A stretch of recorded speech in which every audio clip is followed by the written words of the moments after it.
Kisah orang kudus hari ini, tanggal 26 Agustus, adalah Santa Elizabeth Biciar. Halo teman-teman, jangan lupa like, komen, dan subscribe. Jangan lupa juga ya, hidupin loncengnya. Selamat menonton channel Pak Aman. Dadah! Elizabeth dilahirkan pada tahun 1773. Ketika masih kanak-kanak, permainan kesukaannya ialah membuat benteng-benteng dari pasir. Bertahun-tahun kemudian, wanita Perancis yang kudus ini memikul tanggung jawab pembangunan biara-biara bagi ordo para biarawati yang didirikannya. Aku rasa membangun memang dimaksudkan untuk menjadi pekerjaanku, katanya bergurau.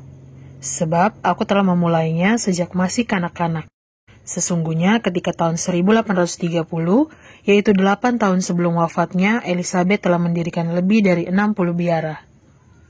Selama masa revolusi Prancis, keluarga Elizabeth kehilangan segala harta milik mereka. Hal ini terjadi karena kaum Republik menyita harta milik para bangsawan. Tetapi gadis muda berusia 19 tahun yang sangat pandai ini belajar hukum agar dapat memenangkan kasus keluarganya di pengadilan. Ketika Elizabeth berhasil memenangkan perkaranya dan menyelamatkan keluarganya dari kehancuran, tukang sepatu desa berseru, "Sekarang, satu-satunya hal yang perlu engkau lakukan adalah menikah dengan seorang kaum Republik yang baik." Namun demikian, Elizabeth tidak memiliki niat untuk menikah dengan siapapun, entah dari kalangan Republik atau dari kalangan bangsawan.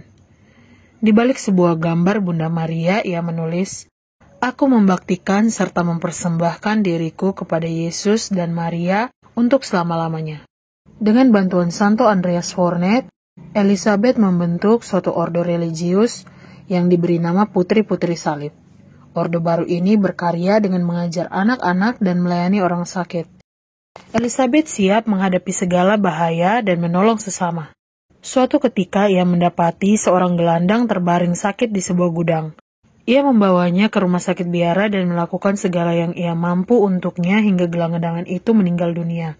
Keesokan paginya kepala polisi datang memberitahu bahwa ia ditangkap karena melindungi seseorang yang diyakini sebagai seorang penjahat. Elizabeth tidak takut. "Aku hanya melakukan apa yang mungkin engkau sendiri akan lakukan, Tuan," katanya. "Aku menemukan orang sakit yang malang ini dan merawatnya hingga ia meninggal. Aku siap untuk mengatakan kepada hakim apa yang terjadi." Tentu saja kejujuran dan belas kasihan Santa kita ini mendapat banyak simpati. Orang banyak mengagumi jawaban-jawabannya yang jujur, tegas, dan jelas. Sahabat yang membantunya mendirikan ordo, Santo Andreas Fornet, wafat pada tahun 1834. Santa Elizabeth menulis kepada para biarawatinya, "Inilah kehilangan kita yang paling besar dan paling menyedihkan." Santa Elizabeth wafat pada tanggal 26 Agustus tahun 1838. Ia dinyatakan kudus oleh Paus Pius ke-12 pada tahun 1947.